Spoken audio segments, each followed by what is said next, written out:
कांदा व लसूण संशोधन केंद्र येथील काळे सर, आत्ताच सरांनी सांगितलं की जिल्ह्याचं जे प्रगती म्हणजे कृषी विभागातर्फे जी प्रगती असायला हवी तशी प्रगतीसाठी नेहमीच झटणारे आपले कापसे सर, वन विभागाचे वटवारे साहेब, सोनोने साहेब आणि इथे उपस्थित असलेले सर्व शेतकरी बंधू आणि भगिनींनो, अण्णा बहुतेक माझं ह्या महिन्यामध्ये हे दुसरं चर्चासत्र आहे.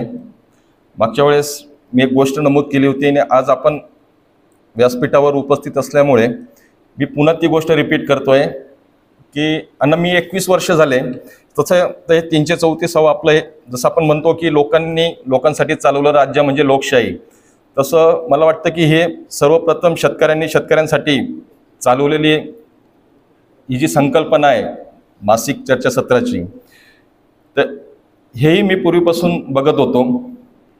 आणि मागच्या वेळी भाषणामध्ये मी सांगितलं की आम्ही ज्यावेळेस येत होतो सुरुवातीला म्हणजे 2004 पासून मी बदनापूर इथे कार्यरत असताना की आम्ही कधीही भाषणाला आलो तर आमचा नंबर लागेल याची शाश्वती आम्हाला नव्हती. कडधान्याला की कपाशी असेल, सोयाबीन असेल, मोसंबी असेल, सर्व झालं की मग आम्हाला कुठेतरी हळूच वेळ झाला की कानात सांगितलं जायचं की तुम्ही तुमचं 2 मिनिटांमध्ये संपवा. परंतु आज निश्चितच कडधान्याला जसं आता आपण म्हटलं की कडेला टाकलेलं धान्य बिलकुल राहिलेलं नाही आणि त्याला निश्चितच चांगले दिवस आलेले आहे. आणि आम्हाला आता केव्हाही भाषण असेल तर सगळ्यात सुरुवातीला आमचा आता नंबर लागायला सुरुवात झालेली आहे. किंवा तुरीसाठी पूर्णपणे फक्त तुरीसाठी सुद्धा आपण दिवसभर चर्चासत्र सुद्धा आपण आयोजित करत आहोत. हे निश्चितच आमच्यासाठी ही अभिमानाची गोष्ट आहे आणि याच्यामध्ये शेतकऱ्यांचा खूप मोठा वाटा आहे. कारण शेतकऱ्यांनी ज्या प्रकारे तुरीमध्ये उत्पन्न आता काढण्यास सुरुवात केलेली आहे की मागच्या वर्षी आपण जवळपास 19.92 क्विंटल प्रति एकरपर्यंत आपण पोहोचलेलो आहोत.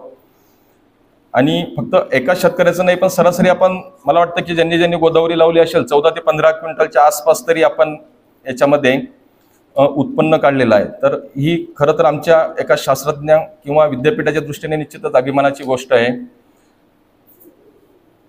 फक्त याच्यामध्ये आपण नेहमी बघतो की कारण कोणतं तरी पिकाची ज्यावेळेस क्षेत्र वाढतं त्यावेळेस कोणतं तरी पिकाचं क्षेत्र हे कमी झालेलं असतं. मग आपण तुलना करतो की कपाशी असेल, बरंच आपण मागच्या वर्षी आपण पेपरामध्ये वाचलं असेल की ऊसाला तूर पर्याय होऊ शकतो का, कपाशीला तूर पर्याय होऊ शकतो का, ह्या ठिकाणी सुद्धा आपण. परंतु त्याच्यामुळे काय झालंय की शेतकरी जसं कपाशी संपवण्यामध्ये ज्यावेळेस बीटी येण्याच्या आधी जर आपण बघितलं तर संपवण्यामध्ये आपला सर्वांचाच खूप मोठा हातभार आहे. कारण आपण कपाशीला 13-13, 14-14, 15-15 स्प्रे आपण मारत होतो. त्याच्यानंतर पुन्हा अडचणी आपल्याला निर्माण झाल्या, पुन्हा बीटी आलं, पुन्हा अडचणी निर्माण झाल्या. तर फक्त आपण जेवढं कपाशीला जीव लावला तेवढा जर तुरीला जीव लावायचा जर जास्तच प्रयत्न केला तर आपली ही कपाशी जेवढा वेळ कपाशीला संपायला लागला त्याच्यापेक्षा कमी वेळ आपल्याला तुरीला संपायला लागू शकतो. कारण तुरीला फार काही करण्याची किंवा फार लाड करण्याची गरज नाही. कारण बेसिकली म्हणजे तूर ही कडधान्य वर्गात कमी पाण्यावर येणारी असल्यामुळे त्याला जर जेवढा आपण खतं किंवा पाणी किंवा जास्त जर आपण हे केलं तर याच्यापासून उत्पन्नामध्ये आपल्याला वाढ होण्याऐवजी घट होईल. तर ह्याच गोष्टींवरती आपण आज विचार करणार आहोत. फार काही आपण किडीपर्यंत किंवा पुढच्या गोष्टी, कारण तसं तर आम्ही जालन्यापासून फार लांब नसल्यामुळे नेहमी आमच्या चक्रा या होतच राहतील. बाकीच्या गोष्टींवर आपण नंतर चर्चा करू. परंतु ज्या महत्त्वाच्या गोष्टी आहे की त्या आत्ता आपल्या चुका झाल्या नाही पाहिजे त्या दृष्टीने फक्त आपण या ठिकाणी चर्चा करणार आहोत. पुढे मित्रांनो, आता आपल्याला जरी प्रत्येक पिकाच्या क्षेत्रफळाशी घेणं देणं नसलं तरी पण एक गोष्ट आपण लक्षात घ्यायची की हे दाखवण्यामागे आपला एक उद्देश असा होता की आम्ही नेहमी सांगत असतो की कोणतंही पीक असो, पिकाची जर फेरपालट ही अत्यंत महत्त्वाची आहे. आपण जर बघितलं तर तुरीमध्ये उबळण्याचं प्रमाण म्हणजे फुलोऱ्यापर्यंत आपल्या तुरीमध्ये एकदम चांगली दिसते, परंतु 7 ते 8 दिवसातच फुलोऱ्यापासून तर शेंगा अवस्थेपर्यंत तूर उबळण्याचं प्रमाण हे आपल्याकडे दिवसेंदिवस वाढत आहे. तर ह्या स्लाईडपासून आपल्याला एक घ्यायचं आहे की पिकाची फेरपालट आपल्या तुरीला मिळत नाहीये. म्हणजे तूर असेल, मूग असेल, उडीद असेल, हरभरा असेल किंवा सोयाबीन असेल, तर पिकाच्या याच्यामध्ये हेच पिकं येत आहेत. म्हणजे ज्याला आम्ही लेगुम्स म्हणतो, ज्याच्या मुळावरती गाठी आहेत, त्याच्यानंतर त्याच येत असतील तर आपल्याकडे मूळकूज नावाचा रोग हा फार मोठ्या प्रमाणामध्ये सध्या वाढत आहे. तर याच्यासाठी मित्रांनो की पिकाची फेरपालट ही अत्यंत महत्त्वाची. या ठिकाणी जर आपण बघितलं तर आपण एक काळ महाराष्ट्रामध्ये असा होता की पूर्ण महाराष्ट्राला परभणी किंवा मराठवाड्यामधून आपण ज्वारी पुरवत होतो खरीपाची. आज आपल्याकडे खरीपाची ज्वारी बघितलं तर 80 ते 90% आपलं क्षेत्र कमी झालेलं असल्यामुळे आपण जी पिकाची फेरपालट करायला आपल्याला तेवढा स्कोप राहिलेला नाही. कारण सोयाबीन असेल किंवा मूग असेल किंवा हरभरा, म्हणजे मुगानंतर आपण किंवा सोयाबीन नंतर आपण हरभरा घेतो. हरभऱ्यामध्ये तोच प्रॉब्लेम आहे. जो पूर्वी आपल्याकडे मूळकूज 10 ते 15% येत होता, तर आता जवळपास 40 ते 50% आपल्याकडे मूळकूज वाढतोय.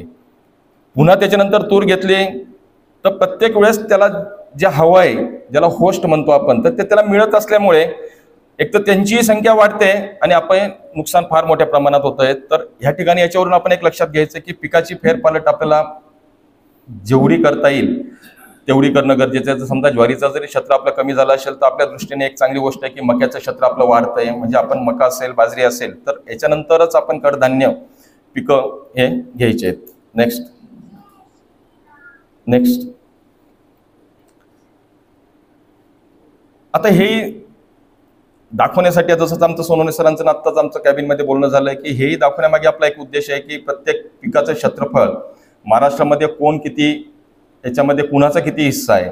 आपण तुरीच्या बाबतीत जर केला तर जवळपास आपला मराठवाड्याचा 41% आणि विदर्भाचा 43 ते 44%. बाकी पश्चिम महाराष्ट्रामध्ये फारसं तूर घेतली जात नाही. पश्चिम महाराष्ट्रामध्ये फक्त तूर याच्यासाठी घेतात की त्यांना असे अनुभव आहेत की जर समजा आपण तूर घेतली आणि त्याच्यानंतर जर आपण कांदा लावला तर कांद्याचं उत्पन्न हे खूप मोठ्या प्रमाणात वाढतं आहे. कारण आपल्याला माहिती आहे की तुरीपासून जो पाला पडतो, कांद्याची मुळं वरती असल्यामुळे पहिले जो तुरीचा पाला पडलेला आहे त्याच्यानंतर जर आपण कांदा लावला तर त्याची वाढ ही निश्चितच चांगली होणार आहे. कारण त्याला तेवढं ऑर्गॅनिक मॅटर मिळाल्यामुळे त्याची वाढ होत असल्यामुळे फक्त 8 ते 9% क्षेत्र हे कमी दिवसाच्या कालावधीमध्ये, बाकी हे दोन्ही क्षेत्र हे मध्यम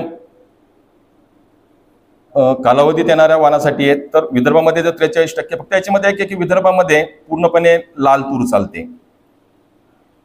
आणि जर आपण मराठवाड्याचा विचार केला तर जालना असेल, छत्रपती संभाजीनगर असेल, बीड आणि उस्मानाबादचा काही पार्ट असेल, तर त्या ठिकाणी आपल्याला पांढरी तूर जी आहे तर त्याचं क्षेत्र हे जास्त आहे. परंतु मित्रांनो, पण क्वालिटीचा जर विचार केला आपण, लाल असो पांढरी असो, याच्यामध्ये कोणताही फरक पडत नाही. कारण एकदा का डाळ करताना जो वरचं टरफलं जर एकदा निघालं तर आपल्याला हेही कळत नाही की ही पांढऱ्या तुरीपासून आलेली आहे की लाल तुरीपासून आलेली. परंतु याच्या बाबतीमध्ये आम्ही व्यापाऱ्यांशी चर्चा केली, डाळ मिलवाल्यांशी चर्चा केली की असं का होत आहे. कारण विदर्भामध्ये आम्ही गेल्यानंतर ते म्हणताय की तुमच्या तुरीला कमी रेट मिळतो, परंतु जालन्याच्या मार्केटमध्ये विचार केला तर जालन्याचे शेतकरी सांगतात सर ही तूर खूप भारी आहे, तुमच्या तुरीला बाकीच्यांपेक्षा जास्त रेट मिळतो. ज्यावेळेस आम्ही व्यापाऱ्यांना विचारलं की तुम्ही कोणत्या, म्हणजे भाव ठरवताना काय क्रायटेरिया लावतात, तर त्यांचं म्हणणं एकच होतं की सर माझ्याकडे जर विदर्भामध्ये जर 100 पोत्यापैकी जर 90 पोते जर लाल तुरीचे असतील तर ते मी मिक्स करू शकतो. पांढरी तूर असेल तर हे मला शेवटपर्यंत जिथे जिथे ट्रान्सपोर्ट जाईल किंवा जिथे जिथे डाळ मिलपर्यंत जाईल तर तोपर्यंत हे मला सेपरेट वागवावं लागेल. त्याच्यामुळे आम्ही त्या तुरीला कमी रेट देतो. परंतु क्वालिटीच्या बाबतीमध्ये आपल्याला रेटमध्ये कोणताही प्रकारचा फरक पडत नाही. शेतकऱ्यांना आपल्याला लक्षात ठेवायचे की कोणतं वाण हे जास्त उत्पादन देणं आहे ते आपल्यासाठी फायदेशीर आहे. आता सध्या गोदावरीसाठी वर्धा असेल, मागच्या वर्षी शेतकऱ्यांनी भरपूर प्रमाणामध्ये वर्धेला लावली, मग त्यांना जर रेट कमी येत असेल तर त्यांनी सरळ डाळ करून विकली, त्याच्यामध्ये त्यांना फायदा झाला. नंतर आता अमरावती असेल, अकोला असेल, तर गट शेतीमध्ये जेवढेही शेतकरी आहेत म्हणजे 10चा 15चा 20चा सगळे पांढरी तूर करून, म्हणजे जास्त शेतकरी असतील तर त्यांना मग रेट कमी भेटणार नाही. अण्णा ह्या ठिकाणी मला एक अजून नमूद करायचं वाटतं की नगर जिल्हा, कापशे सरांनाही माहीत असेल की नगर जिल्हा हा पूर्ण लाल तुरीमध्ये होता. कर्जत जामखेडमध्ये ज्या वेळेस 10,000 हेक्टरवरती 711 आल्यानंतर तिने जो दुष्काळामध्ये परफॉर्मन्स दिला त्याच्यामुळे त्यांनी जवळपास 10,000 हेक्टरवरती कर्जत आणि जामखेडमध्ये 711 नेली की जो पूर्णपणे नगर लाल ट्रॅकचा होता, म्हणजे लाल तुरीमध्ये होता. आज जवळपास 80 ते 90% क्षेत्र नगरचं या 711मुळे पांढऱ्या तुरीमध्ये आलेलं आहे. म्हणून आपण फारसं त्या गोष्टीचा विचार करायचा नाही की लाल तूर आहे का पांढरी तूर आहे, जी उत्पन्न आपल्याला चांगली देणार आहे ती आपण वाण निवडायचं आहे. फक्त जर आपल्या भागामध्ये जास्त नसेल तर आपण 10 शेतकरी 15 शेतकरी मिळून आपण हे करायचं. सोलापूरचं सुद्धा एक्झाम्पल आहे. सोलापूरमध्ये सुद्धा पूर्ण लाल ट्रॅक होता, आज 90% गोदावरी. पुढचं पुढे आता ह्याच्याशी सुद्धा तुम्हाला काही घेणं नाही. फक्त याच्यामध्ये आपण याच्यासाठी दाखवतोय की तुरीमध्ये आपण प्रथम किंवा द्वितीय क्रमांकावर असतो, कर्नाटका हे प्रथम क्रमांकावर असतं. हे कशासाठी दाखवतोय की ह्या स्लाइडवरती आपला रेट आपल्याला सुरुवातीला कळू शकतो. 2 वर्षापूर्वी जर आपण बघितलं तर आपल्याला 13,000 पर्यंत रेट मिळाला. आपल्याला उशिरा पाऊस पडला होता तरी पण आपला रेट का वाढला, उत्पन्न का कमी झाला, तर कर्नाटकाची पूर्णपणे जवळपास 40 ते 50% तूर ही वाळून गेलेली होती. आणि याच्यामध्ये मेन खेळाडू आपण आणि कर्नाटक आहोत. त्याच्या खालोखाल गुजरात, मध्य प्रदेश, जवळपास 80 ते 90% तूर आपणच तयार करतो. म्हणजे 4-5 राष्ट्र. आपण लक्षात घ्यायचं की जर कर्नाटकामध्ये आपण पेपरामध्ये जर बघितलं खूप पाऊस झाला, तूर धोक्यात आली, हे धोक्यात आली, तर आपलं समजून घ्यायचं की ह्या वर्षी आपल्याला भाव हे चांगले मिळणार आहेत. जसं 2 वर्षापूर्वी झालं. महाराष्ट्रामध्ये काही भागामध्ये हे झालं. त्याच्यामुळे मी याच्या आधीची स्लाइड दाखवली की समजा विदर्भामध्ये खूप पाऊस झाला किंवा पाऊस कमी पडला आणि तिथे जर सेटबॅक बसणार असेल तर त्या वर्षी आपण अपेक्षा करायला हरकत नाही की आपला भाव हा वाढणार आहे. नेक्स्ट जाऊ दे. आता कडधान्य पिकामधले अडसर हे सुद्धा आपल्याला बऱ्याच गोष्टी माहिती असतील. जसं जसे आपण आता पुढे जाऊ तर त्याच्याबद्दल आपण या सर्व गोष्टींबद्दल चर्चा करणार आहोत. नेक्स्ट. आता ज्यावेळेस आपण कपाशीची तुलना तुरीशी ज्यावेळेस आपण करतो की मला कपाशीऐवजी तूर लावायची, तर ह्या ठिकाणी आपण एक सांगतो की फक्त उत्पन्नाचाच विचार न करता याच्यामध्ये आपल्याला जेवढं उत्पन्न करणार त्याच्यासाठी आपल्याला जो खर्च येणार आहे, तर आपल्याला सगळ्यांना माहिती आहे की कपाशीपेक्षा तुरीमध्ये जवळपास अर्ध्याच्याही कमी आपल्याला खर्च लागणार आहे. आणि त्याच्यापेक्षा आपल्याला उत्पन्नामध्ये आपल्याला हे सुद्धा त्याच्यामध्ये ॲड करणं गरजेचं आहे. कारण तुरीपासून जवळपास एका हेक्टरला 2.5 ते 3 टन एवढा पाला आपला जमिनीमध्ये पडत असतो. आणि आपल्याला माहिती आहे की तुरीचा पाला जरी उन्हाळ्यात पडला की पुढच्या खरीपपर्यंत तो पूर्णपणे सडून जातो. त्याच्यामुळे जो जमिनीतला सेंद्रिय कर्ब आहे ते वाढण्याचं प्रमाण हे बाकीच्या म्हणजे कपाशी असले या बाकीच्या पिकांपेक्षा निश्चितच जास्त आहे. आणि त्याच ठिकाणी आपण जो प्रयोग केला गेला होता तर ही आपण स्लाइड त्या ठिकाणी आपण दाखवतोय. नेक्स्ट.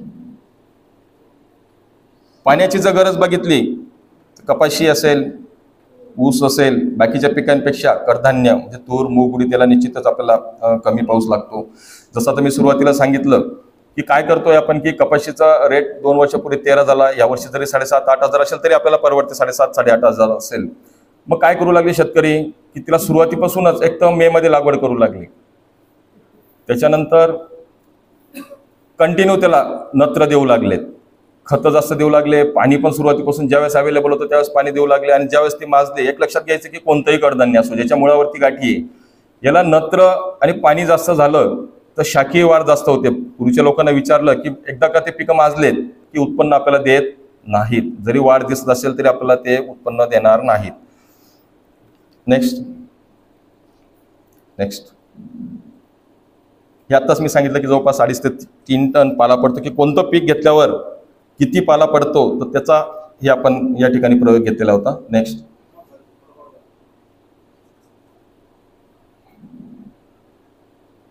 जसं नत्र, स्फुरद, पालाश तूर आपण लावली तर पुढच्या पिकासाठी किंवा जमिनीमध्ये किती नत्र, तसं बघितलं कडधान्य पिकांना आपण या नैसर्गिक नत्राची फॅक्टरी म्हणतो की जो 78% नत्र हवेमध्ये असतो, तर ते स्थिरीकरणाचं अत्यंत महत्त्वाचं काम हे कडधान्य पिकं हे करत असतात. नेक्स्ट. नेक्स्ट. आता हा सर्वात महत्त्वाचा वाणाची निवड.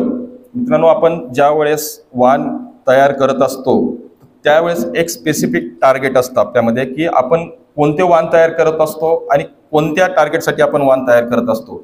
जसं आपण बघितलं 2012-13 साली दुष्काळ पडला, म्हणजे पाऊस कमी झाला आणि त्यावेळेस तुरीचे जेवढेही आपल्याकडे पूर्वी कसं होतं 736, 853 हे सगळे मध्यम कालावधीत येणारे वाहन होते, परंतु 12-13ला जेवढेही मध्यम किंवा उशीर येणारे वाहन होते हे फक्त सर्व फुलगळ झाली होती। त्या वर्षी आपल्याकडे पाऊसमान कमी होता आणि KVK जालना मार्फत मला वाटतं रामनगरला एक प्लॉट आपण त्या वर्षी दिला होता अण्णा। 8 एकरमध्ये 8 क्विंटल सोयाबीन झालं आणि 80 क्विंटल तूर झाली 711, आणि त्या वर्षी त्यांना मला वाटतं 14 का 15,000 हायेस्ट रेट आपल्याला जालन्यामध्ये मिळाला होता रामनगरमधून। त्याचा परिणाम असा झाला की ती तूर 711 एवढी फास्ट म्हणजे स्प्रेड झाली किंवा शेतकऱ्यांपर्यंत गेली, आणि तिने खरंच ज्या ठिकाणी कोरडवाहू असेल, म्हणजे आमचं टार्गेट होतं 711 की ज्या ठिकाणी हलकी तर मध्यम जमीन असेल, ज्या ठिकाणी पाण्याची सोय नसेल अशाच ठिकाणी आपण 711 टार्गेट आम्ही केलेली होती आणि आपण त्याच ठिकाणी लागवड करावी। कारण 711 मध्ये तेवढं पोटेन्शियल नाही जे उत्पादन क्षमता आपण म्हणतो की प्रत्येक वाणाची उत्पादन क्षमता ही ठरलेली आहे, म्हणजे मॅक्झिमम किती देऊ शकतात, तर 711 ची उत्पादन क्षमता एवढी नाहीये, परंतु आपल्याला मी गॅरंटी देतो की 50% जरी पाऊस पडला तरी ती आपल्याला 4 ते 5 क्विंटल आपल्याला तूर ती देऊन जाणार आहे, कारण त्याच्यामध्ये रिकव्हरी कॅपॅसिटी जास्त आहे। समजा आता जर 50% पाऊस जर नाही पडला आणि पुन्हा एखादा जर पाऊस सप्टेंबरमध्ये मिळाला तर त्याच्यामध्ये ती रिकव्हर होऊ शकते, बाकीचे वाहन रिकव्हर होत नाही। म्हणून आपल्याला जर कोरडवाहूमध्ये लावायची असेल, हलकी तर मध्यम जमीन असेल, तर आपण आता फक्त पांढऱ्या तुरीबद्दल विचार करू, कारण आपला पांढऱ्या तुरीचा ट्रॅक आहे, बाकीच्या तुरींबद्दल आपण सध्या तरी विचार करू नये। ज्यांच्याकडे कोरडवाहू जमीन असेल, हलकी तर मध्यम जमीन असेल, तर त्यांनी फक्त 711चाच विचार करावा, गोदावरीचा विचार करू नये। परंतु ज्यांच्याकडे हमखास 1 किंवा 2 पाणी देण्याची जर सोय असेल, मध्यम तर भारी जमीन असेल, तर त्यांनी गोदावरीच लावावी, कारण गोदावरीची उत्पादन क्षमता ही 20 क्विंटल प्रति एकर पर्यंत देण्याची तेवढी तिची ताकद आहे। फक्त ह्या गोष्टीमध्ये एक लक्षात घ्यायचं आहे। नेक्स्ट, आणि खाली आहे की मारुती जो वाण आपण लावतो ना, तो मारुती ह्या वाणावरती वांज रोग हा जवळपास 100% पर्यंत येतो। हा जरी दरवर्षी येत नसला, परंतु ज्या वर्षी येतो त्या वर्षी आपल्याला एकही शेंग लागत नाही, त्याच्यामुळे आपण मारुती तर आपल्याकडे सहसा नाहीये, परंतु तरी कोणी लावत असेल तर त्या वाणाचा आपण विचार करू नये। नेक्स्ट 711 वाणाचं अजून एक वैशिष्ट्य आहे की याच्या जवळपास 90% शेंगा या एकाच वेळेस तयार होतात। म्हणजे जर समजा आपल्याकडे लेबरचा जर काही प्रॉब्लेम असला किंवा काढणीला त्याला 15 दिवस उशीर झाला तरी तिच्या शेंगा फुटत नाही, आणि दुसरी गोष्ट म्हणजे ती आपल्याला मशीनद्वारे सुद्धा 711 काढता येते। नेक्स्ट, गोदावरी अण्णा, ह्यावर कापसे सरांनाही माहित असेल की मी परवा सांगितलं अण्णा की ही देशातली पहिली व्हरायटी आहे की जिचं फुल हे पांढरट रंगाचं आहे। जरी आपल्यासाठी फुलाचा कलर महत्वाचा नसला, परंतु जी शेतकऱ्यांची फसवणूक होते, कारण बाकीचं कसं आहे की सगळंच पिवळ्या फुलाचं आहे, म्हणजे कोणी जर शेतकऱ्यांची फसवणूक केली, भेसळ दिलं, तर हे आपल्याला कळत नाही, परंतु गोदावरीमध्ये आपल्याला पांढरं फुल असल्यामुळे आपल्याला लगेच कळतं की आपली फसवणूक झाली आहे किंवा नाही। नेक्स्ट, मागच्या वर्षी आम्ही सरप डोमध्ये आपण पाणी फाउंडेशनमध्ये जो गट शेतीमध्ये पाणी फाउंडेशनमध्ये आम्ही काम करत आहोत। जवळपास आपले हे एक सांगतो कापसे सर की ज्यावेळेस अण्णा आम्ही 2021ला गट शेतीमध्ये पाणी फाउंडेशनच्या उतरलो त्यावेळेस कोणीही तुरीमध्ये यायला तयार नव्हतं, फक्त आमच्या सुरुवातीला 3 गट होते आणि मागच्या वर्षी जवळपास 48 गट तुरीसाठी। कारण काय झालं की जे पहिलं 25 लाखाचं प्राइज आहे तर त्या शेतकऱ्यांच्या गटाला मिळालं ज्यांनी गोदावरी लावलेली होती, आणि त्याच्यानंतर सोलापूरमध्ये आता कारण आम्हाला कॉम्पिटिशनला तुरीला कपाशी होती, केळी होते, मका होता, तर हे सर्व असताना सुद्धा गोदावरीला आपल्याला पहिलं प्राइज मिळालं होतं। त्यांनी त्यावेळेस मला तो 19.20 क्विंटल प्रति एकर काढलेलं होतं मग एका शेतकऱ्यांनी, आणि बाकीच्या गटाचाही 15च्या वरती ॲव्हरेज होता। म्हणून मागच्या वर्षी आपण काय केलं की करमाळ्याला थोडंसं टार्गेट करून 48 गट झाले होते आणि आपण त्याचं सरपडोमध्ये एक प्रोग्राम घेतला होता की ज्या ठिकाणी सुद्धा खरं सांगायचं म्हणजे हा महिला गट होता आणि त्यांनी सगळ्यात हायेस्ट म्हणजे 19.92 क्विंटल काढलं, आणि दुसरं म्हणजे दुसऱ्या गटाने 19.80 हे 2 नंबरला त्यांनी याचं उत्पन्न आपल्याला काढलेलं आहे। नेक्स्ट, आता हे सर्व आपण जे शेतकऱ्यांनी मागच्या वर्षी जास्त उत्पन्न काढले त्यांचे इथे फोटोग्राफ्स आपण दिलेले आहेत। नेक्स्ट, जाऊ दे घ्या पुढे घ्या सगळं।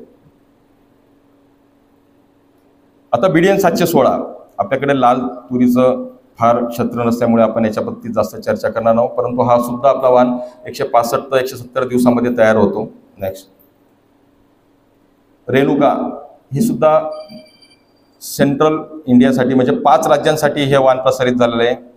महाराष्ट्र, गुजरात, मध्य प्रदेश, छत्तीसगड आणि राजस्थान या ठिकाणी प्रसारित झालेलं वाण आहे. परंतु हे सुद्धा लाल दाण्याचं असल्यामुळे याच्या बाबतीत सुद्धा आपण फार विचार सध्या करू नये. नेक्स्ट जाऊ दे सर. याच्यापैकी जर कुणाला जर स्पेसिफिक जर वाटलं 736, 853 जे पूर्वीपासून काही आहेत असे शेतकरी की ते पूर्वीपासून ते लागवड करताना आम्हाला तेच पाहिजे असेल, त्याच्यासाठी असेल तर आपण कोणी जर विचारलं तर आपण याच्या बाबतीत चर्चा करू. नेक्स्ट बीज प्रक्रिया. मला वाटतं की बीज प्रक्रिया जसं आता वाण निवडलं आपण की चांगलं वाण निवडलं तर आपल्याला उत्पादन क्षमता किंवा उत्पादन आपल्याकडे येणार आहे. त्याच्यानंतर आपल्याला त्याच्या बाबतीत सर्वात महत्त्वाचं म्हणजे बीज प्रक्रिया. मित्रांनो 2 प्रकारची बीज प्रक्रिया आहे, एक म्हणजे रासायनिक आणि दुसरी म्हणजे जैविक. बऱ्याच वेळा शेतकऱ्यांचं कन्फ्युजन होतं की आपण पहिले रासायनिक करायची का जैविक करायची. तर त्याच्यासाठी मागच्या वेळेस मी सांगितलं होतं की FIR जो आपण दाखल करतो पोलीस स्टेशनमध्ये तर तेवढं लक्षात ठेवायचं. पहिला FIR म्हणजे F म्हणजे फंगीसाईड, दुसरं म्हणजे इन्सेक्टिसाईड की त्याची आपण तुरीला जास्त प्रमाणात प्रक्रिया करत नाही, आणि तिसरं म्हणजे रायझोबियम म्हणजे जैविक. आपल्याला जर बीज प्रक्रिया करायची आहे तर आपण सुरुवातीला फंगीसाईड म्हणजे रासायनिक करायची आणि नंतरच आपल्याला जैविक करायची. आता जैविकमध्ये आपल्याकडे रायझोबियम आहे किंवा PSBS पूरक विद्राव्य जे जीवाणू आहेत, तर याची बीज प्रक्रिया करायची. फक्त एक गोष्ट लक्षात ठेवायची आहे की ही बीज प्रक्रिया केल्यानंतर थोडं बियाणं आपल्याला हे उन्हात न ठेवता सावलीत वाळू घालायचं आहे आणि त्याच्यानंतरच आपली त्याची अर्धा ते 2 तासाने पेरणी करायची. नेक्स्ट जर पेरणीची वेळ साधली तर आपण एक लक्षात घ्यायचं की आपली 25 ते 30% तूर ही आपल्या घरामध्ये आली आहे, हे त्याच वेळेस आपण लक्षात घ्यायचं आहे. बेसिकली काय आहे की तुरीचं आमच्या सायंटिफिक भाषेमध्ये एक तर हे बहुवार्षिक पीक आहे. त्याला आपण आपल्या स्वार्थासाठी आपण त्याला सीझनल बनवलं आहे. म्हणून बहुवार्षिक असल्यामुळे जर आपण समजा याचं मे मध्ये लागवड केली किंवा दुसरं ते म्हणजे फोटो पिरियड सेन्सिटिव्ह म्हणजे दिवसाची लांबी आणि रात्रीची लांबीवरती प्रत्येक वाणाचं फुल धरण्याचं प्रमाण हे अवलंबून आहे. काय होतंय की शेतकरी कपाशीला रिप्लेस करा म्हटलं की ते मे मध्येच लागवड करायला लागले तुरीची. एक लक्षात घ्या की प्रत्येक वाणाला त्याचा दिवसाची लांबी आणि रात्रीची लांबी मिळाल्यानंतरच त्याची फुल फेकणं आणि फळधारणा होण्याचं अवलंबून असल्यामुळे जर मे मध्ये लावलं तर काय होईल की आपली शाकीय वाढ जास्त होईल म्हणजे तूर जास्त माजेल. उशिरा लावली तर काय होईल की तिला शाकीय वाढीला कमी वेळ मिळेल म्हणजे ती फुलं त्याच वेळेस फेकणार आहेत आणि शेंगा त्याच वेळेस लागणार आहे. म्हणून आपण सांगतो की जून मध्ये जर लागवड केली तर आपल्याला आयडियल हाईट ही 6 ते 7 फुटाच्या वरती तुरीची कोणत्याही परिस्थितीमध्ये जायला नको. जर आपण जून मध्ये जर लागवड झाली तर आपल्याला मग जेवढी शाकीय वाढ पाहिजे तेवढी शाकीय वाढ आपल्याला मिळते. तरी परंतु जर समजा काही कारणास्तव जर पाऊस पडला नाही तर मग आपण 15 जुलैच्या आत आपली पेरणी करून घ्यायची आहे आणि तिथून पुढे मात्र आपला जसं जसं उशीर होत जाईल तसं तसं आपलं उत्पन्नामध्ये मोठ्या प्रमाणामध्ये घट येईल. जर 1 महिना झाला तर जवळपास आपलं 40 ते 50% उत्पादनामध्ये आपल्या घट आढळून येते. 15 दिवस झाला तर 20 ते 25% आपल्या उत्पादनामध्ये घट आढळून येते. नेक्स्ट पेरणीचे अंतर. आता पेरणीचे अंतर सुद्धा आपलं जे वाण असतील किंवा आपल्याकडे पाणी किंवा आपली जमीन कशी आहे याच्यानुसारच आपण पेरणीचं अंतर ठेवायचं आहे. समजा जर आपल्याकडे जर हलकी तर मध्यम जमीन असेल आणि पाणी देण्याची सोय असेल तर आपण गोदावरी लावू शकतो. परंतु जर पाणी देण्याची सोय नसेल तर आपण 711 सांगितली आहे. हलक्या ते मध्यम जमिनीमध्ये जर 711 लागवड करत असू तर आपण 4 फुटाचं अंतर असेल तरी आपल्याला चालतंय. परंतु एक लक्षात घ्यायचं की ज्या ठिकाणी कोरडवाहू तूर आपण घेणार आहोत त्या ठिकाणी आपल्याला झाडांची संख्या महत्वाची आहे. ज्या ठिकाणी आपण बागायती तूर घेणार आहोत त्या ठिकाणी आपल्याला झाडाचा घेर महत्वाचा आहे. म्हणून बागायती याच्यामध्ये जर अंतर असेल तर जमिनीप्रमाणे आपलं 6 फूट, 7 फूट आणि 8 फूट इतकं अंतर ठेवायचं आहे. परंतु काय होतंय की आता सुरुवातीला आपल्याला माहित नाही की पाऊस कसा असणार आहे. ज्यावेळेस समजा पाऊस कमी पडला तर त्यावेळेस आपल्याला झाडांची संख्याही महत्वाची. जरी आपण बागायती घेत असू आणि पाणी जर देणं झालं नाही तर झाडांची संख्याही आपल्याला थोडीशी महत्वाची आहे. म्हणून आपण काय सांगतो की पट्टा पद्धत घ्यायची म्हणजे जोड ओळ घ्यायची. एक ओळ लावल्यानंतर 3 फुटावर आपली दुसरी ओळ येणार आहे आणि मग आपलं 6, 7 आणि 8 फुटाचं अंतर आपलं हे सुटणार आहे. आणि जे 6, 7, 8 फुटाचं अंतर असेल त्याच्यामध्ये आपण आंतरपीक आपण घ्यायचं आहे. तुरीमध्ये जरी आपण निखळ पीक म्हटलं तरीही तिचं 6 ते 7 महिने ती आपल्या शेतावर राहणार आहे. त्याच्यामध्ये आपण जरी आंतरपीक घेतलं तर ती निखळ म्हणूनच राहणार आहे पुढे आंतरपीक निघाल्यानंतर. फक्त एक लक्षात घ्यायचं आहे की बऱ्याच वेळा आता काय होतंय की आम्ही जे गोदावरीचा जो प्लॅन टाईप आहे म्हणजे झाड जे आहे तर ते स्प्रेडिंग असं पसरट आहे खूप. काय होतं की जर नेहमीच्या प्रमाणे आपण जर सोयाबीन जर खूप तुरीच्या जवळ घेतलं तर मग तूर आपली एकदम उभट वाढते, तुरीला जास्त फांदे येत नाही किंवा अशा पसरत नाही, तर ते उभट वाढल्यामुळे मग त्या ठिकाणी सुद्धा आपल्याला फुलं आणि शेंगा ह्या कमी लागतात. म्हणून आपण काय करायचं आहे की जर सोयाबीन घेणार असू तर तुरीपासून थोडंसं 1.5 फूट किंवा त्याच्यात जास्त अंतर आपल्याला तुरीपासून सोयाबीन घ्यायचं आहे. नेक्स्ट, तर या ठिकाणी आपण सांगितलंय की जसं जमिनीचा प्रकार असेल आणि आपल्याला बियाणं किती लागणार आहे. जर टोकन असेल तर 2.5 ते 3 किलो किंवा अंतर थोडंसं 6 फूट असेल तर 3.5 ते 4.5 किलोमध्ये आपल्याला एकरी होऊन जाणार आहे, एकरी होईल. एका ठिकाणी आपल्याला एकच बी लागवड करायची आहे. आणि एक लक्षात घ्यायचं आहे की आपल्याकडे काही 100% जर्मिनेशन जर नसेल तर 80% 90% असेल तर आपण काय करायचं आहे की ज्यावेळेस आपली तूर आपण शेतामध्ये लावतोय त्याच वेळेस साईडला आपण रोपं करण्यासाठी सुद्धा तूर लागवड केली तरी चालतंय. आणि ज्या ठिकाणी समजा आपले ज्याला आपण मध्ये समजा एखाद्या ठिकाणी जर गॅप पडलाच, जर्मिनेशन झालं नाही, तर मग आपण ते 25 ते 30 दिवसानंतर ट्रान्सप्लांटिंग करून लागवड करायची. नेक्स्ट, हेच सांगितलंय आपण की जर समजा आपण 1 लावलं तर आपली झाडांची संख्या किती राहणार आहे. आणि तेच जर आपण पुढे घ्या 2 लावले तर आपली झाडांची संख्या प्रत्येक अंतरामध्ये किती वाढणार आहे. नेक्स्ट, आता जसं सांगितलं मी की कोणत्याही परिस्थितीमध्ये निखळ तूर आपण घेण्याऐवजी त्याच्यामध्ये आंतरपिकच घ्यायचं. मग आंतरपिकामध्ये अजूनही मुगाला आपल्याला चान्स आहे. 7 जुलैपर्यंत आपण मूग लागवड करू शकतो, उडीद लागवड करू शकतो. आणि नसल्यास तर मग आपण सोयाबीनही त्याच्यामध्ये आपण घेऊ शकतो. तर 4 2 किंवा जास्त अंतर असेल तर मग जसे जितके ओळी बसतील तेवढे आपण ओळी घेऊ शकतो. पण आपण विद्यापीठाचं जी शिफारस आहे ते 4 2 म्हणजे 2 तुरीची आणि 4 सोयाबीन. नेक्स्ट, आता एकात्मिक खतं एक आहे की जसं सांगितलं की मी याचं 21 दिवसापर्यंत आपल्याला फक्त नत्र याला स्टार्टर लागणार आहे की 27 दिवसानंतर 27 ते 28 दिवसानंतर याच्या मुळावरती एकदा का गाठी तयार झाला की त्याचा नत्र तो तयार करणार आहे. म्हणून सुरुवातीच्या काळात आपल्याला नत्र फक्त द्यायचं आहे. कोणत्याही परिस्थितीमध्ये आपल्याला नंतर याला आपल्याला तुरीला द्यायचं नाहीये.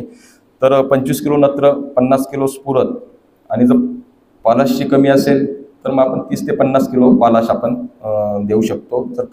जर जमीन तपासली असेल, पालाश व्यवस्थित असेल तर पालाश देण्याची गरज नाही. परंतु 25 किलो नत्र आणि 50 किलो स्फुरद द्यायचं आहे. आणि याच्याबरोबर आपल्याला गंधक हा कोणत्याही परिस्थितीमध्ये 4 ते 5 किलो प्रति एकर गंधक आणि 3 ते 4 किलो झिंक सल्फेट, तर हे 2 आपल्याला मायक्रोन्युट्रिएंट तुरीला खताबरोबर म्हणजे नत्र, स्फुरद आणि पालाश बरोबर आपल्याला पेरणीच्या वेळेसच आपल्याला हे द्यायचे. नेक्स्ट, हे एक सर्वात महत्त्वाचं आहे की एका ठिकाणी बऱ्याच वेळा शेतकरी 5-5, 6-6, 7-7 झाडं ठेवतात.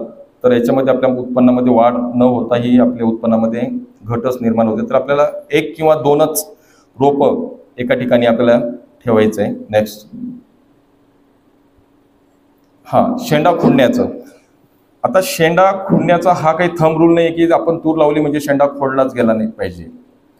कारण आपण जे वाण तयार केलेले आहेत तर याला पूर्वीच फांद्यांची संख्या खूप आहे. आपण यूट्यूबवर बघतो की 2, 3, 4 खुडण्या केलेल्या आणि माझ्या उत्पन्नामध्ये 30 क्विंटल मिळालं, 25 क्विंटल मिळालं, काहीही फरक पडत नाही. खूप झालं तर आपण जास्तीत जास्त जर जूनमध्ये पेरणी असेल तर एखादा खुडणं आपण 40 ते 45 दिवसानंतर करू शकतो. काय होतंय की जर खुडणी जर समजा आपण जर उशिरा केली 110 ते 120 दिवसांनी ती गुंड्या फेकणार आहे. आणि आपण 90 दिवसापर्यंत त्याची जर कटिंग करत राहिलो तर काय होईल की तिचं पूर्ण फिजिओलॉजी झाडाची बदलून जाईल. मग फुलं उशिरा फेकणार, मग शेंगा उशिरा येणार आणि मग तुम्ही फोन करणार की सर तुम्ही तर सांगितलं होतं 170 दिवसात येतं, हे तर 190 दिवस झाले तरी अजून शेंगा येणार. तर ह्या सर्व गोष्टी आपल्याला पाळायच्या आहेत की यूट्यूबवर बघून किंवा कुठेही करू नये. उशिरा पेरणी असेल तर 2 खुडण्या करायच्या आहेत. जसं आता मी म्हटलं की उशिरा पेरणी असेल तर शाकी वाढला वेळ कमी मिळणार आहे, तर त्यावेळेस आपण 25 ते 30 दिवसांनी आणि 45 ते 50 दिवसांनी दुसरी खुडणी करायची. नेक्स्ट, एकदाच खोडायची 45 ते 50 दिवसांनी. जेवढी ही उत्पादन हे 15 ते 20 क्विंटलपर्यंत घेणारे त्याच्यातले 90% शेतकरी हे ठिबक सिंचनावरती होते. तुरीला जास्त पाणी चालत नाही. तुरीचं जसं मी सांगितलं की हे ओरिजिनल तिचा स्वभाव हा बहुवार्षिक आहे. जर तिला खतं आणि पाणी जास्त दिला तर तिला एकामागे 6 ते 7 बहार येतात आपल्याला वाटतं की आपली तूर खूप चांगली आली, पूर्ण झुकलेली असते, परंतु ज्यावेळेस आपण काढतो तेवढं उत्पन्न येत नाही, कारण त्याच्यामध्ये पहिल्या बहाराचे शेंगा असतात, दुसऱ्या बहाराचे शेंगा असतात आणि पुन्हा तिसऱ्या बहाराचे फुलं पण असतात, त्या काही छोट्या छोट्या वाद्या असतात.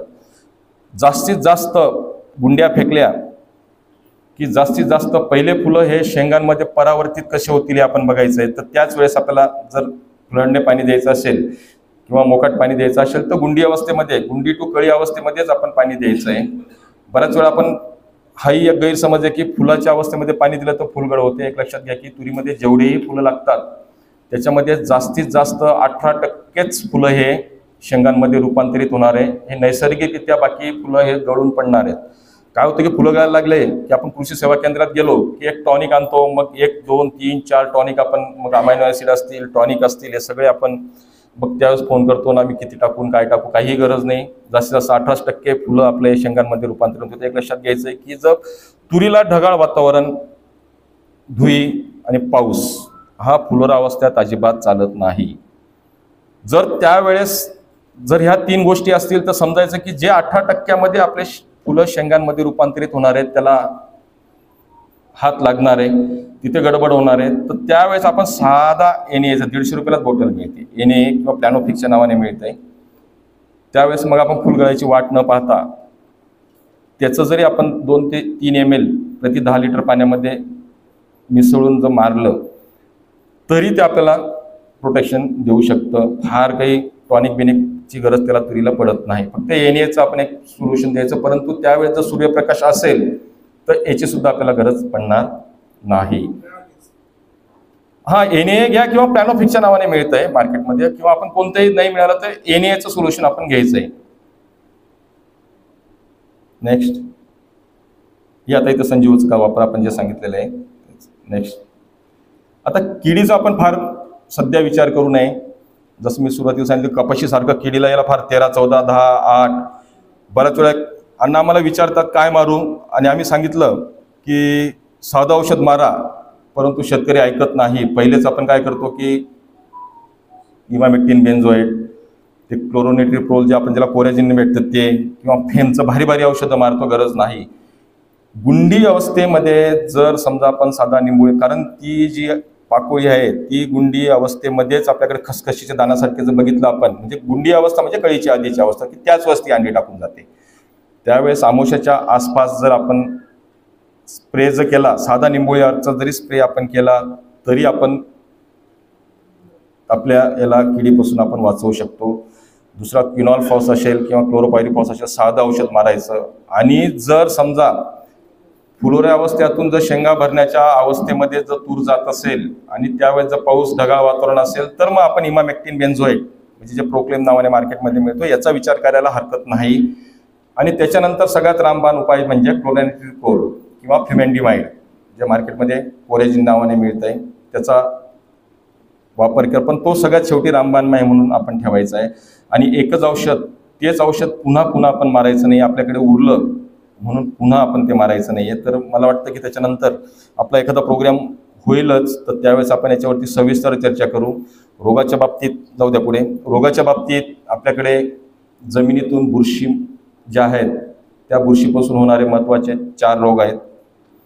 मर रोग आहे. मर रोगाला आपण घाबरण्याचं कारण नाही, कारण आपले जेवढेही वाण आहेत ते सगळे मर आणि वांज रोग प्रतिकारक आहेत. परंतु जो मूळकूज असेल किंवा फायटोप्तोरा असेल, हा पूर्वी 4 ते 5 वर्षापूर्वी फायटोप्तोरा फक्त उत्तर भारतापुरता मर्यादित होता. परंतु ज्या जमिनी भारी आहेत आणि जिथे जास्त पाऊस झाला तर त्या ठिकाणी फायटोप्तोरा सुद्धा आपल्याकडे आता येण्यास सुरुवात झालेली आहे.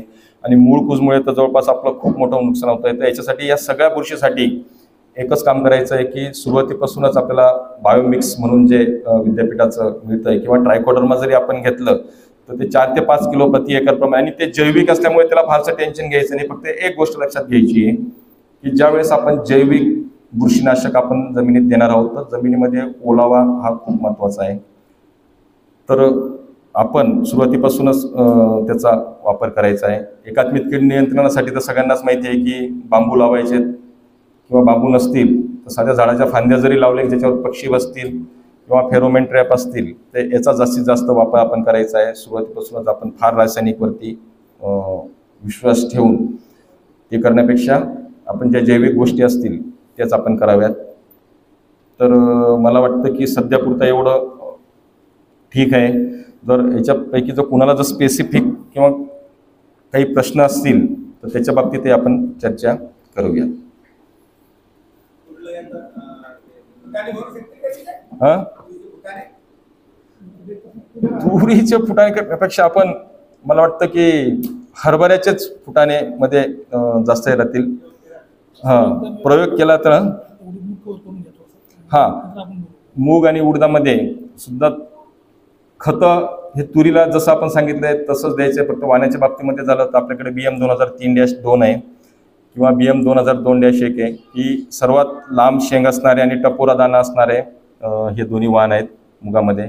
उडदामध्ये मला वाटतं आपल्या इथे KVK मध्ये PKV गोल्ड आणि AKU 10 दोन आहे ना, PKV गोल्ड इथला आहे ना आपण, तर तो पण नवीन वाण आहे, तो पण वाण चांगला आहे. किंवा आपल्याला पूर्वीची माहितीच असेल की TAU1 तौवन आपण किंवा TAU1 म्हणतो, तर ते वाण लावण्यास हरकत नाही. फक्त एक उडदामध्ये एक लक्षात घ्यायचं की 7 जुलै झाली त्याच्यानंतर जर आपलं जर पेरणं झालं नाही तर त्याच्यानंतर मग आपण काही मूग उडीद जास्त पेरू नये. आणि माझं एक आव्हान असेल की जालना जिल्हा सुद्धा सर आपला हा पहिला जिल्हा होता की जो कपाशीमधला जी जमीन होती 4 फूट 5 फूट की त्याच्यामध्ये मूग लागवड करा सांगणारा आणि जास्त मूग लागवड केलेला जालना जिल्ह्यामध्ये आपण बघितलं तर 4 फूट 5 फूट असणार आहे. तर कपाशीमध्ये जे अंतर आहे त्याच्यामध्ये आपण एक मुगाची जरी लाईन घेतली तर अतिरिक्त आपल्याला मिळेल. आणि शिवाय त्याचा जो नत्र स्थिरीकरणाचं काम करणार आहे तर त्याचा कपाशीला आपल्याला फायदा होईल. तर कपाशी जर घेत असाल तर जास्तीत जास्त त्याच्यामध्ये मूग उडीद लागवड करावी. तूर असेल तर त्याच्यामध्ये सुद्धा आपण आंतरपीक म्हणून मूग आणि उडीद घेऊ शकतो. फक्त एकच आहे की 7 जुलै नंतर बाकी आपण मूग आणि उडदामध्ये जसं घेऊ तसं तसं उत्पादनामध्ये घट येते. हे बघा, निखळ तूर म्हणजे आंतरपीक जरी घेतली तर ती निखळच राहणार आहे. हो ना, आंतरपीक जरी घेतलं समजा आपण तुरीचं 4 फूट ठेवलं ना तर सुरुवातीला तिला नाही सुरुवातीला आपलं वाढ ही संतच होणार आहे. ती निखळ घ्या नाही तर आंतरपीक घ्या. तर त्याच्यामध्ये कसं आहे की मूग एकदा 65-70 दिवसांनी निघून गेला तर काय होतं याच्यामध्ये की तो आपल्याला ॲडिशनल बेनिफिट असतो. म्हणजे मूग उडदाने जास्त उत्पन्न दिलं नाही, आपल्याला तुरीचं जरी खर्च काढून दिला तरी तुरीपासून जेवढं उत्पन्न मिळणार आहे हा निव्वळ नफा राहणार आहे. हां, जोड ओळ घेणार आहेत आपण, फक्त त्या जोड ओळी जी 3 फुटावर येईल त्याच्यात आंतरपीक घ्यायचं नाही. जी 6 फूट 7 फूट 8 फूट हां जमू शकते. तसं भारी जमीन असेल तर बिलकुल घेऊ शकतो, बिलकुल घेऊ शकतो. गोदावरी असेल ना तर भारी जमिनीमध्ये 6 फूट 7 फूटच्या अंतरावर जर लागवड केली तर ती पूर्ण एकमेकांमध्ये चालली जाते. तिचा ब्रँच 2 झाडातलं अंतर आपण आहे ना पाऊण ते 1 फुटापर्यंत आपण ठेवायचं आहे. हा,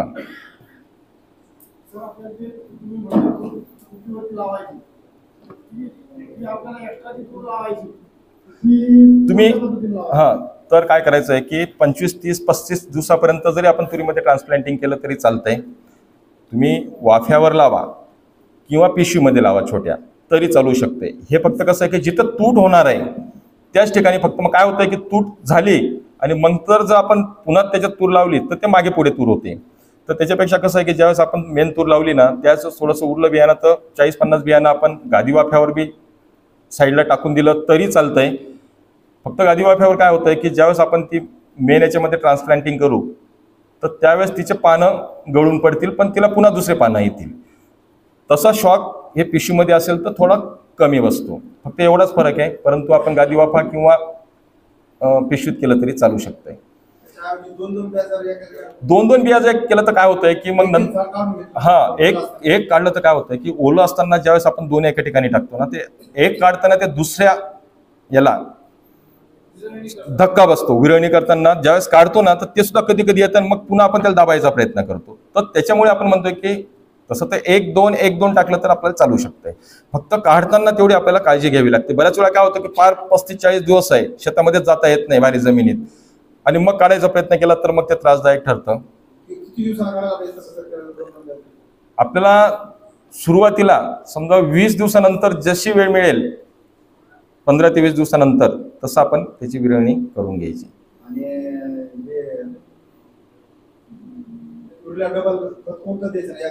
कोणतंही खत द्यायचं नाही. फार झालं तर शेंगा अवस्थेमध्ये जर आपण समजा पालाशचा की पालाशने काय होतंय की तुरीचा दाना हा टपोरा होतो थोडासा. जर पालाश आपण नंतर जर स्प्रे केला 0052 वगैरे असेल तर चालू शकतंय, पण नत्र हे कोणत्याही परिस्थितीमध्ये आपल्याला नंतर द्यायचं नाही. सुरुवातीला डीएपी चालतंय ना, 25 किलो नत्र 50 किलो फक्त 1846 असतो, म्हणून आपण काय म्हणतो की एका एकरला 1 डीएपीची बॅग देऊन टाका. परंतु डीएपीच्याच मागे लागायची गरज नाही.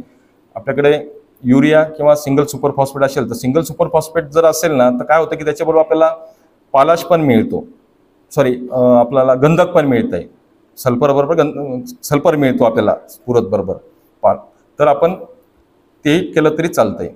आणि हे झिंक सल्फेट डीएपीची एक बॅग झिंक सल्फेट आणि गंधक पेरणीच्या वेळेस एकत्र करून होय होय होय पेरणीच्या वेळेस आपल्याला द्यायचं आहे. शेंडा खोडताना एकच मेन शेंडा खोडायचा. 25 दिवसांनी करणार असेल तर मेन शेंडा खोडायचा.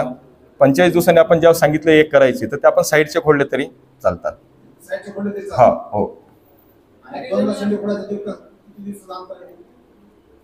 जर 2 शेंड कसं आहे की जर उशिरा पेरणी झाली तरच आपण 2चा विचार करणार आहोत, तर त्यावेळेस आपण 2 करताना 25 दिवसांनी जो खोडणार आहोत तो फक्त मेन खोडायचा आहे 4 ते 5 सेंटीमीटरवरती, आणि जो 45 ते 50 दिवसांनी खोडणार आहोत नंतर दुसरा, तर बाकी मग साईडचे ब्रँच आपल्याला कट करायचे आहेत. परंतु जर सिंगल करणार असेल तर 45 ते 50 दिवसांनंतर नॉर्मल पेरणीमध्ये.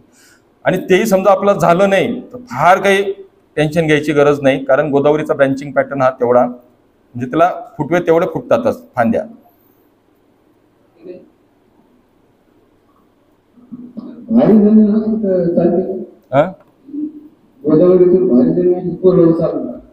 भारी जमिनीमध्ये बरं का कोरडवाहूमध्ये चालू शकते, परंतु जर सप्टेंबरचा पाऊस आता सध्या कसं आहे बिनभरवशाचा झालेला आहे, तो जर पडला नाही तर मग आपल्याला खूप सेटबॅक. अजून एक तुम्हाला एक सांगतो मी, गोदावरीमध्ये जेवढी उत्पादन क्षमता आहे परंतु त्याच्यामध्ये जर लक्ष दिलं नाही आपण फुलानंतर तर तेवढं कमी होण्याचं बाकीच्या वाणांपेक्षा याच्यामध्ये जास्त शक्यता आहे. कारण का सांगतो की हे एक वाण जे एका ठिकाणी याला 4 ते 5 शेंगा राहतात. जर समजा आपण धुळीच्या काळामध्ये एका ठिकाणचे जर फुलं पडलेत तर डायरेक्ट 4 ते 5 शेंगांचं आपलं नुकसान आहे. बाकीच्या वाणामध्ये कसं 1-2 असल्यामुळे तर तेवढं हे होत नाही. तर गोदावरीमध्ये थोडंसं आपल्याला लक्ष देण्याची गरज आहे. आणि फक्त तर त्यावेळेस जर सप्टेंबरचा पडला भारी जमीन असेल तर तूर निघून जाईल, परंतु जर पाऊस पडला नाही तर बाकी. म्हणून आपण म्हणतो की शाश्वत 1 ते 2 पाणी असेल तरच आपण गोदावरी करावी. आणि फार झालं तर भारी जमीन असेल तर एखाद्या पाण्यावर पण आपल्याला येऊन जाईल, फेल होणार नाही टोटल. एका जागेवर 2 बिया जर लावल्या तर एक उपटण्याच्या ऐवजी जर दुसरी जर अर्धा उपट केला नाकाने शेंडा तरी चालू शकते ना, परंतु आपल्याला लेबर कॉस्ट तेवढी वाढणार आहे. लेबर कॉस्ट आपली तेवढी वाढणार आहे की 100% आपल्याला ते करण्यापेक्षा म्हणजे मजुराचा खर्च आपल्याला वाढतोय की प्रत्येक ठिकाणी आपण त्याचा खोड तोडत बसायचा, त्याच्यापेक्षा 10 ते 20% तूट येणार आहे तर तेवढे आपण बाजूला करून लागवड करू शकतो. 711 वाण आहे, 711 भारी जमिनीमध्ये सलग विस्तार बिलकुल जर 6 फूट 711 भारी जमीन असेल तर 6 फूट ठेवा, हलकी तर मध्यम असेल तर 4 फूट सलग. होय सलग. फक्त एक की आपण कोरडवाहू करताना पाणी देणार नसू तर शक्यतो पेरायचा प्रयत्न करा. मी ते सांगतोय की हलकी तर मध्यम जमीन असेल तर 4 फूट आणि भारी जमीन असेल तर 6 फूट. 711 सफिशियंट. जसं तुम्ही 13 एकेच्या न्यू वाण काढा हे 1 वर्षामध्ये, तसं 711 याला जास्त दिवस झाले. एक गोष्ट लक्षात घ्या बरं का, याच्यामध्ये तुम्हाला एक गणित सांगतो. असं नाहीये की आपल्याकडे वाण आपण 90 दिवसाचे 100 दिवसाचे 120 दिवसाचे तयार करू शकत नाही. तुरीमध्ये जर आम्ही 10 दिवस जर कमी केले तर आपल्याला 2 क्विंटलचं नुकसान हे आहेच. 10 दिवस समजा माझं गोदावरी जर माझी 165-170 दिवस असेल त्याच्यापासून जर मला जर लवकर येणार वाण तयार करायचं असेल, मी 10 दिवस कमी केलं तर माझी उत्पादन क्षमता 2 ते 3 क्विंटलने कमी होणार आहे. दुसरी गोष्ट, जर आपण समजा 120-130 दिवसाचं वाण तयार केलं ते फुलावस्थेत ज्यावेळेस असेल तर त्यावेळेस सप्टेंबरच्या पावसामध्ये जर शेंगा किंवा फुलं सापडले तर आपलं नुकसान होणार आहे. आपण काय बघतोय की आपल्याकडे असं वाण तयार झालं पाहिजे की सप्टेंबरच्या पावसामध्ये ते गुंडी अवस्थेत राहिलं पाहिजे, म्हणजे त्या पाण्यावरती ते निघून जाईल. हा आपला उद्देश असतो. म्हणून आपण 150 ते 155 दिवस ठेवले, त्याच्या आत जात नाही. पूर्वी आपल्याकडे क्षेत्रफळ हे कोरडवाहूचं खूप मोठ्या प्रमाणात होतं. आता शेतकरी ड्रीप करू लागले, पाणी देऊ लागले, म्हणून आपण उशीर येणारे वाहनं जास्त पुढे आणतोय. एक वाहन तयार करायला आपल्याला 12 ते 15 वर्ष लागतात. सव्वा एखादा 711 बिलकुल बिलकुल आहे, बिलकुल देऊ आपण, बिलकुल देऊ, लवकरात लवकर बिलकुल देऊ. कसं आहे माहितीये का, आपण एक दरवर्षी एक वाण काढू शकतो, पण शेतकरी एकदा कन्फ्युज झाला की त्याचं नुकसान होणार. आता जसं आम्ही रेणुका काढलं, बऱ्याच शेतकऱ्यांचं एक असतं की सर नवीन वाण निघालं की द्यावं, की जेणेकरून आपल्याला बियाणं हे करता येईल ते करता येईल, पण तसं. एक मिनिट बोलतो. हा सर. सर तुम्ही गोदावरी काढली गेल्या वर्षी, हा रिस्क आहे. तर अनुभव सांगतो शेतकऱ्याला, एक तर लेट होरायची थोडीशी, आणि तू ज्यावेळेस आला मी 3 वेळेस ट्रायकोड आला, पण दर 25 दिवसाला सुरुवातीला 3 महिने ट्रायकोडर्मा सोडलं, 2 दिवस इथून नेऊन सोडलं. तरी शेवटचं तुम्ही जे सांगितलं फुल धारणा ज्यावेळेस झाली आणि तिथून पुढं शेंगा भरायच्या अवस्थेत 1 महिन्याच्या कालावधीत जवळजवळ माझे 2-3% झाडं जळायला नाही. सुरुवात झाली. हे बघा, आणि त्याच्यानंतर मी सरांना विचारलं, चौधरी सर, पुन्हा ते सोडल्यानंतर मला शेवटी रोडोमिल सोडावं लागलं. नाही हे बघा, तुरीवरती तूर जर आपण सतत घेत असू, तुरीवरती तूर रोडोमिल सोडलं तर उतारा आला 11.5 वगैरे नाही आला. 11.5 उतारा आमच्या कृषी खात्याला मोजलेला बी आहे तिथे येऊन, आणि प्रत्यक्ष विकलेला बी 11.5 क्विंटल मिश्र पीक सोयाबीन आलं 10 क्विंटल आणि तूर आली. हे बघा, तूर एक लक्षात घ्या बरं का, तूर वाळते ना, सर्वात पहिले तूर वाळायला सुरुवात झाली की आजूबाजूला कोरून घ्यायचं. लक्षात घ्या, हुमणी जर असेल, नाही सांगतो स्टेप बाय स्टेप, खात्री करायची हुमणी नाही, मराची फार शक्यता कमी आहे. दुसरं जर सुरुवातीच्या काळात असेल फ्लावरिंगच्या आधी, तर त्याच्या खोडावरती जर चिरलं जात असेल तर समजायचं आपल्याला फायटोप्तोरा आहे. हा, तर त्यावेळेस आपल्याला रिडोमिलचाच थोडासा विचार करायचा. परंतु 2 ते 3% असेल तर आपण तेवढं हे करू नये, पण जास्त वाढत असेल तर रिडोमिल आपण करू शकतो. सुरुवातीला जर त्याची कृषीजन्य केली नाही तर तू नाही येऊ शकत 50%. गोदावरी हे वाण जळायला हे बरं व्हायला प्रतिक्रिया आहे. बिलकुल आहे, मर रोगाला प्रतिकारक आहे, परंतु आपल्याकडे फायटोप्तोरा किंवा मूळकूज आला तर त्याच्यामध्ये आपलंच नाही, पूर्ण देशामध्ये आपल्याला इव्हन डोनर पण नाही की ज्याच्यापासून आपण हे ते कॅरेक्टर टाकू शकतो. 711 थोडीशी बळी पडते, मध्यम प्रकारात याच्यामध्ये बळी पडते. एक लक्षात घ्यायचं की तुरीला पाणी साचलेलं चालत नाही, 711 तर बिलकुल चालत नाही. पाणी साचलं की 711 जाणारच. गोदावरी तरी थोडी तग धरते. नाही, पाणी साचून राहिलं तर कोणतीच तूर वाचणार. हा, बायोमिक्स आपण कसं आहे, फक्त बायोमिक्सचा जोपर्यंत ओलावा आहे ना तोपर्यंत ते स्प्रेड होत असतं. एकदा का एकदम कोरडी जमीन झाली, एकदम टेम्परेचर वाढलं तर बाकी आपल्याला थोडासा त्याचा ते त्रासदायक ठरतं. आणि एक लक्षात घ्यायचं की बऱ्याच वेळा आपला गैरसमज की फुलाच्या अवस्थेमध्ये आम्ही पाणी दिलं का फुलगळ होते, तसं नाहीये. बऱ्याच वेळा काय होतं की सप्टेंबर किंवा ऑक्टोबर हीट जी असते त्यावेळेस टेम्परेचर खूप असतं, ज्यावेळेस तूर फुलत असते, ताण बसतो आणि आपण एकदम दुपारी हाय टेम्परेचरमध्ये पाणी सोडतो. तर सकाळी किंवा संध्याकाळी आपण पाणी सोडलं तर आपण त्याच्यापासून आपण बचाव करू शकतो.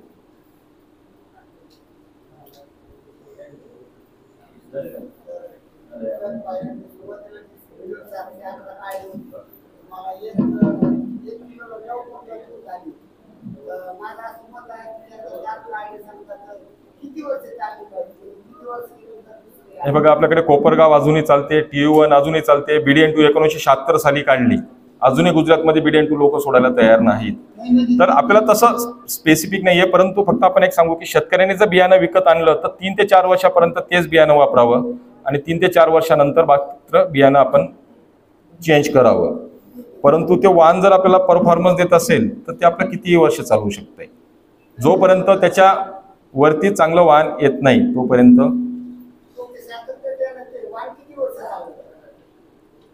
नाही, म्हणजे ते वाण म्हणताय की तुमच्याकडे आणलेलं बियाणं किती वर्ष वापरायचं आहे, तर ते 3 ते 4 वर्ष. त्याच्यानंतर आपण बियाणं दुसरं फ्रेश बियाणं विद्यापीठातून किंवा KVK मार्फत आपण घ्यायचं आहे. रेणुका ह्या वर्षी थोडंसं आपण फक्त KVK किंवा यांच्यामध्ये 1-2 ट्रायल देणार आहोत, कारण मागच्याच वर्षी ती प्रसारित झालेली आहे. तर पुढच्या वर्षापासून आपण रेणुकाचं बऱ्यापैकी आपल्याला सेट मिळेल. नाही,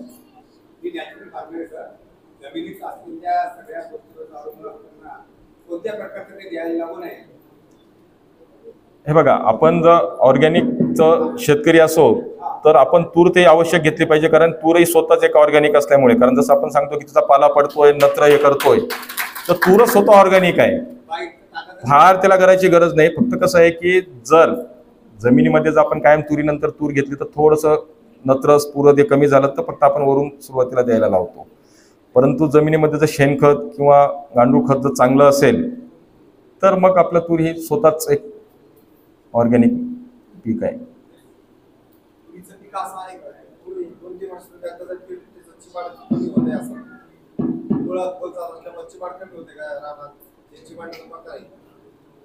होत आहे ना, बिलकुल होत आहे ना. आपण जर म्हणतो चोपन जमिनीमध्ये जर एकरच असेल तुरीचं, फक्त उत्पन्न आपल्याला नॉर्मल जमीन इतकं येणार नाही, परंतु त्याचा जो पाला पडतो तर त्याच्याने जे जमीन आहे तर जमीन आपल्या सुधारण्याचं पण हे चोपन जमिनीमध्ये मुलं खोळ जातात ना त्याच्यामुळे तो पण एक बिलकुल बिलकुल कमी होतो. आणि पाला पडतो त्याच्यामुळे पण कमी होत आहे ना, आपली जमीन चांगली तयार होते त्याच्यात. सोलापूरमध्ये ऑन अँड ॲव्हरेज सर जे आमचे गट होते ना 48 गटांशी आपण जे केलं होतं, तर तिथं एक जे 2-3 गावं होते, सरपडो एक होतं आणि एक फिसरे म्हणून गाव होतं. तिथे आपलं एक डिपार्टमेंटचा एक प्रोग्राम होता, एक वाण एक गाव एक वाण. आणि सगळ्यात महत्त्वाचं म्हणजे तिथे त्यांना मार्केटमध्ये जाण्याची गरज नाही. स्वतः व्यापारी येतात ट्रक घेऊन, प्रत्येक शेतकऱ्याचं भरत भरत जातं, म्हणजे तोही खर्च वाटतो ट्रान्सपोर्टेशन आणि हे. तर एक गाव एक वाण होतं. त्या गावामध्ये फिसरे गावामध्ये ऑन अँड ॲव्हरेज 13, 14, 15 क्विंटल ज्यांनी आपलं ड्रीप लावलं होतं सरसकट. आणि अजून एक सांगतो, तुरीमध्ये थोडं परपरागीकरण होत असल्यामुळे त्या ठिकाणी आपण प्रयोग घेतले होते की मधुमक्खीचे पेट्या आपण ठेवल्या होत्या. पण ज्या ठिकाणी पेट्या ठेवल्या त्या ठिकाणी उत्पादनामध्ये आपल्याला वाढ दिसून आलेली आहे.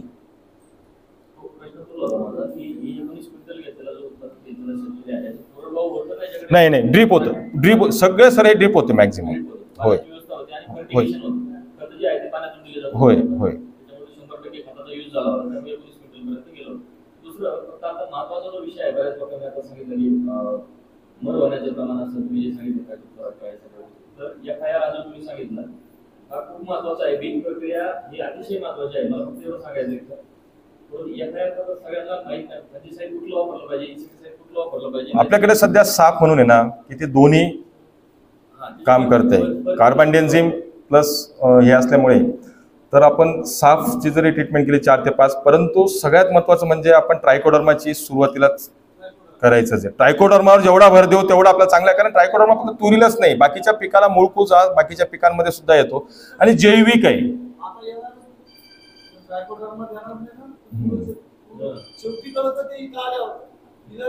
7 दिवस जरी गावाला गेलो तरी आपली तूर वाळून जाते मूळकूज मध्ये. आपण काय होतंय की तुरीनंतर तूर शक्यतो टाळत जावा, पण आपल्याकडे पिकच राहिले नसतं. आपल्याकडे सोयाबीन, तूर, मूग, उडीद आणि हरभरा. हा 4 ते 5 ग्रॅम प्रति किलोला. मी बघा 1 मिनिट पुढे जाऊ द्या बरं. मी तुम्हाला मी काय करतो की ते तुम्हाला एक तर दुसऱ्या वर्षी ते 85%, तिसऱ्या वर्षी 64, म्हणजे त्या वर्षी थोडंसं वातावरण मिळालं नसेल, आणि चौथ्या वर्षी 91% किलो. परंतु ज्या ठिकाणी ज्वारी घेतली, ज्या ठिकाणी 86% होतं ते प्रमाण डायरेक्ट 20% वर झालेलं आहे. तिसऱ्या वर्षी पुन्हा ज्वारी घेतलं तर 16% वर झालेलं आहे. पुन्हा एका प्रयोग तिथंच त्याच्यामध्ये एक ट्रीटमेंट होती की तूर घेतली, ज्वारी घेतली, 86चं डायरेक्ट 27% वर झालेलं आहे. फक्त एकच याच्यामध्ये की जे ज्वारीचे धसकटं राहतात ते सुद्धा वेचून घेणं. काय होतं की त्याच्यावरती ती पांढरी बुरशी वाढली, सडलं नाही, पांढरी बुरशी वाढली, त्याच्याजवळ तुरीचं रोप असेल तरी वाढतंय, धसकटं वेचून घ्यायचंय. तर आपल्याला 86%चं डायरेक्ट 20 ते 25% वरती आपलं प्रमाण हे वाढण्याचं येतंय. म्हणून आपण म्हणतो की पिकाची फेरपालट ही खूपच गरजेची आहे.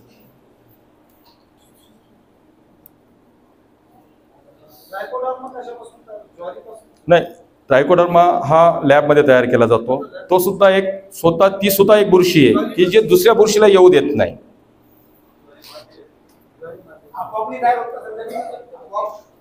आपण जमिनीतूनच घेतो.